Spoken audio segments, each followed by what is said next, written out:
cómo nació el corrido zapatista en Chiapas. En esta ocasión les quiero compartir la historia de cómo surgió este corrido zapatista allá por el 1994, cuando se levantó en el estado de Chiapas el EZLN, quien este 1 de enero cumplirá 30 años, este 1 de enero de 2024. A recordar. Zapata vive, la lucha sigue y sigue. Zapata vive, la lucha sigue y sigue. Les voy a hacer un breve resumen de cómo eran esos tiempos del 92 y 94, en que se gestaba un levantamiento en los altos de Chiapas. Desde que trabajaba y vivía en San Cristóbal de las Casas, allá por 1988, se empezaba a escuchar que algo pasaba en las comunidades tojolabales, otziles y celtales. Era algo que se realizaba en secreto, porque solo lo hablaban los indígenas en sus idiomas. Algunas veces descubrí algunos trabajadores y amigos pasándose esa información a escondidas. Desde luego les pregunté qué tanto se decían en su idioma, porque no hablaban en la Castilla y solo se miraban entre ellos y sonreían, como diciendo: Margarita quiere saber, pero solo le diremos poquito. Y en una ocasión en que estábamos cantando y tomando, me dijeron que se estaban organizando solo los indígenas de los Altos, porque muy pronto iba a suceder algo muy fuerte. Y así quedó. Yo la verdad no entendí y pensé que era algo muy personal o familiar que no querían que se supiera. Pasó.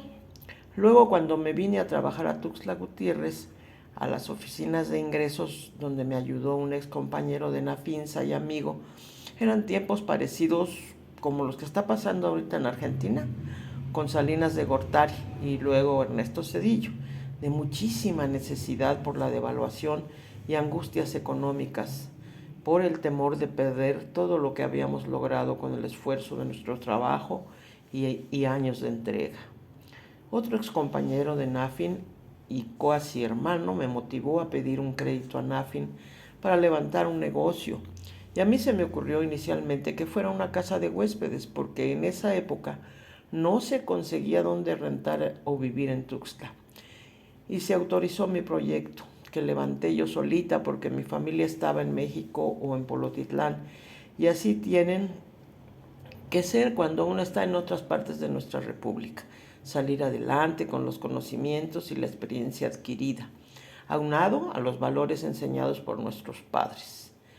Concluí con algunos detalles de lealtades del arquitecto, quien se tardó mucho más tiempo de lo prometido y se sustrajo dinero y mi camioneta Nissan con ciertas dificultades. Mi proyecto lo terminé por finales de 93.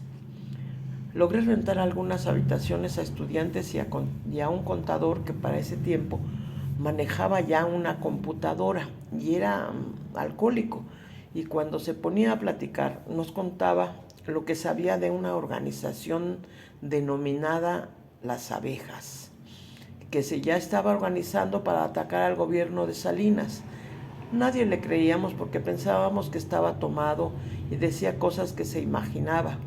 Además, nadie sabíamos de computadora, menos portátiles, ni podíamos comprobar lo que él comentaba. Pensábamos que se quería hacer el muy sabiondo nada más. Para cierre del año 93 vino mi hermana Ana Lilia con sus 2 hijas e hijo a pasar el año nuevo. Tanto mi hermana como yo fuimos formadas en la casa bajo historias revolucionarias que nos contaba mi mamá María Martínez, QPD, y mi abuelo José Martínez Herrera, también QPD, quien anduvo en la Revolufia con el general Francisco Villa, y nos contaba sobre sus experiencias en las batallas, como la toma de Celaya. Mi mamá siempre nos enseñó a amar y respetar al pueblo, donde quiera que estuviéramos, a tratarlos como iguales, nunca con diferencias. Tenía un alto sentido social.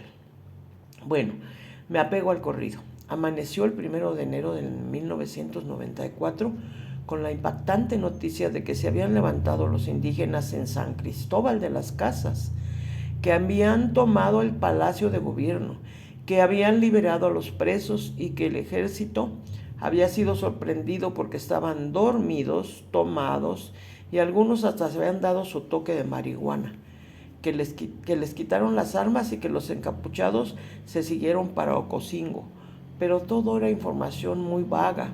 Ustedes conocen cómo son los periodistas, hay algunos que falsean las noticias. Entonces mi hermana, que estudió para maestra y socióloga, me dijo: vamos a San Cristóbal, hermana, quiero que mis hijas y mi hijo vean lo que en realidad está sucediendo, para que no nos den noticias falsas en los periódicos. Salimos de inmediato en un carrito Datsun y al ir subiendo la carretera vieja a San Cristóbal de las Casas, los autos que venían en sentido contrario nos hacían señas con las manos que nos regresáramos. Nos encendían las luces, alertando: peligro, peligro. No hicimos caso, llegamos hasta el centro de San Cristóbal y pudimos comprobar que habían entrado los indígenas, porque en el centro del patio del gobierno habían documentos quemados. Nos seguimos hacia San Juan Chamula y veíamos los cerros verdes llenos de colores de las vestimentas de las indígenas y los indígenas que huían hacia el monte. Estaban literalmente corriendo a todos los ladinos y ladinas, a los extranjeros y extranjeras, quienes tampoco comprendían qué estaba pasando.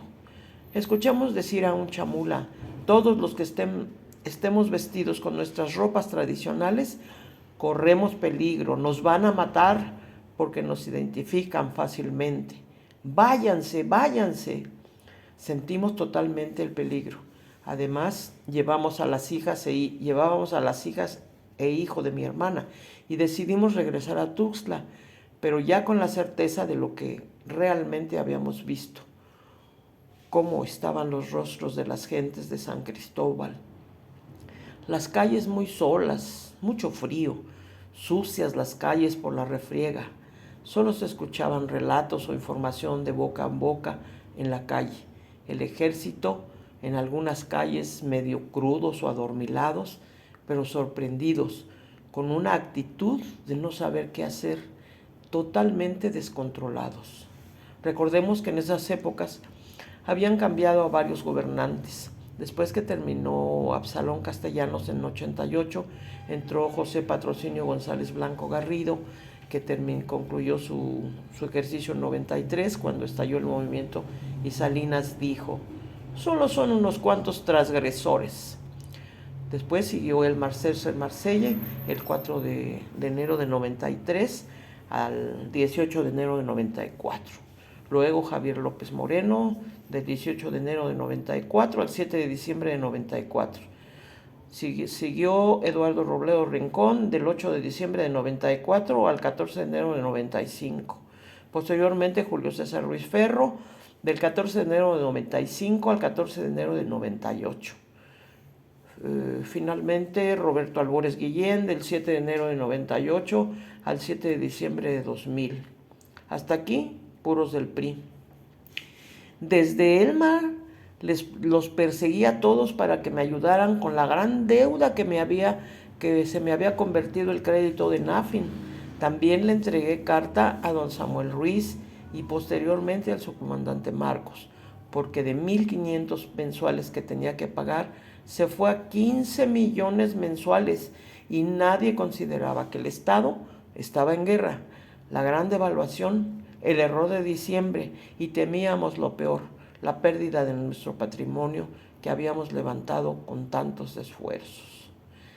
Regresando al corrido, gracias a un periódico de 2 hojas llamado El Tiempo, nos fuimos enterando de lo siguiente.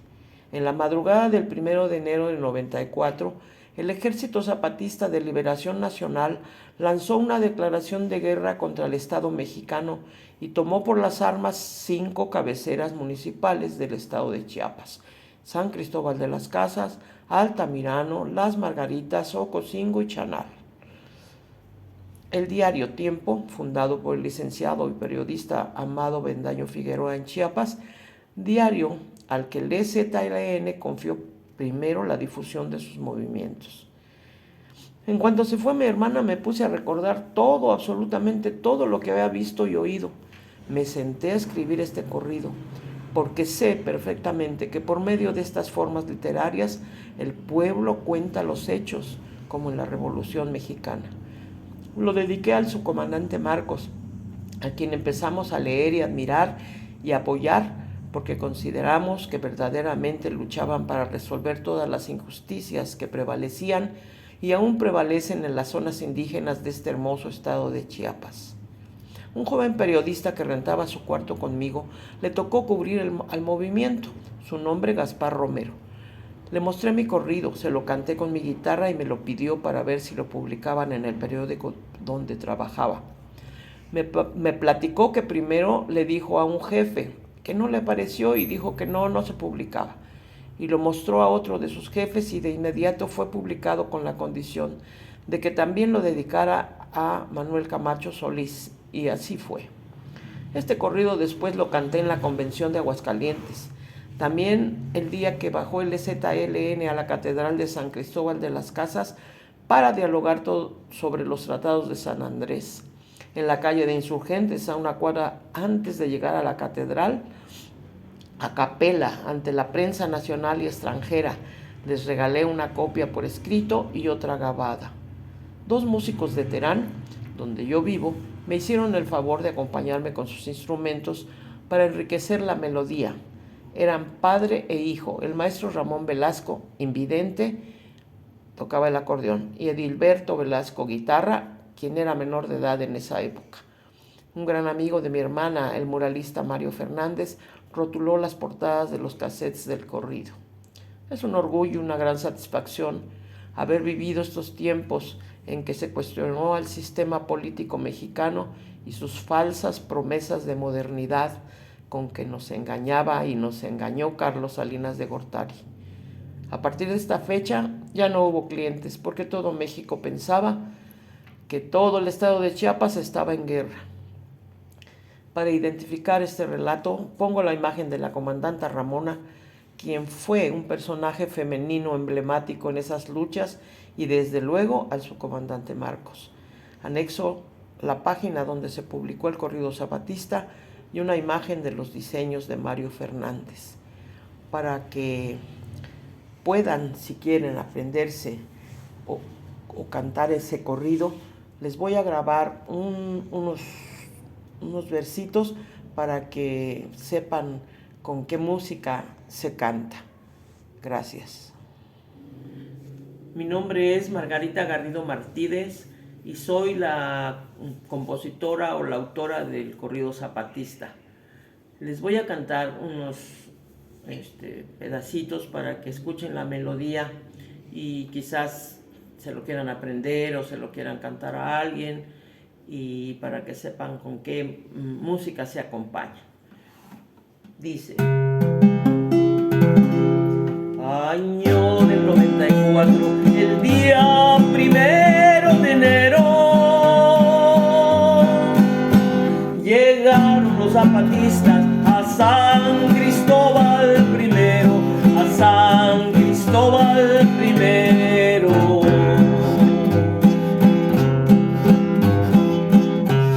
Corrieron la información de lo que estaba pasando.